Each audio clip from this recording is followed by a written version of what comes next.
মাননীয় সুনীল গাঙ্গুলি লিখেছেন, কেউ কথা রাখেনি। সত্যি কি কথা রাখা যায়? সব কথা কি সবাই রাখতে পারে? তাই সুনীলবাবুকে লেখা খোলা চিঠি। মাননীয় সুনীলবাবু, আপনি বলেছিলেন কেউ কথা রাখেনি। কথা দেওয়া যায়, তবে কথা রাখা যায় না। আমার মেয়েরা যখন ছোট্ট ছিল, কথা দিয়েছিলাম তোরা একটু বড় হলে কলকাতায় নিকো পার্কে ঘুরতে নিয়ে যাব। মফস্বলের ছোট্ট মেয়ে দুটো আশা করেছিল বড় শহরে পার্ক দেখার, রাইড চড়ার। কিন্তু সময় চলে গেল, ওরা কখন যে বড় হয়ে গেল, আমার কথা রাখা হলো না। এখন ওরা নিজেরা বড় শহরে থাকে, নিজের ইচ্ছা নিজে পূরণ করে। একবার ছোট পিসি আমার বাড়ি বেড়াতে এসে সামান্য ডুরে কাটা বিছানার চাদর দেখে আবদার করেছিল, আমাকে একটা মন চাদর দিবি? বলেছিলাম, যখন তোমার বাড়ি যাব নিয়ে যাব।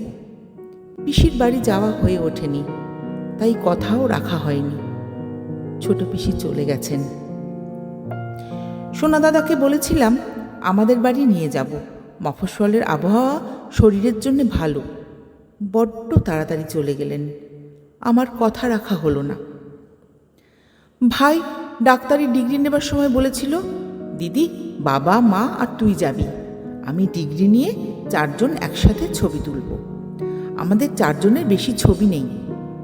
সংসারের জাঁতাকলে আটকে সেই দিন যাওয়া হয়নি। ভাইয়ের শখের ছবিতে আমি নেই, সেদিনও কথা রাখা হয়নি।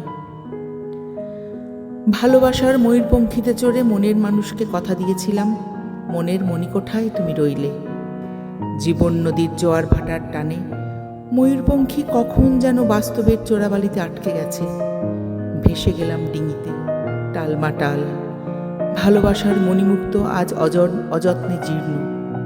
প্রাণ দিয়ে আগলে রেখেছিলাম, পারলাম না।